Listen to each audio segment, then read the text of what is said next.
నాలుగు దిక్కులే నువ్వే దిక్కని మొక్కే నాగమ్మ నీ బంగారు కాంతుల చల్లని పడగల దీవెనలి అమ్మ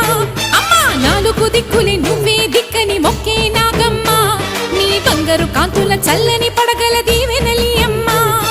నమ్మిన వారికి నాగుల జాతికి అమ్మవు నీవమ్మ పసుపు కుంకుమ పడతుల కొసగే దేవత నీవమ్మ మా ఐదవతనమునకు అభయమునిచ్చి అండగా ఉండమ్మా చల్లని చూపుల నాగమ్మ మా పిల్ల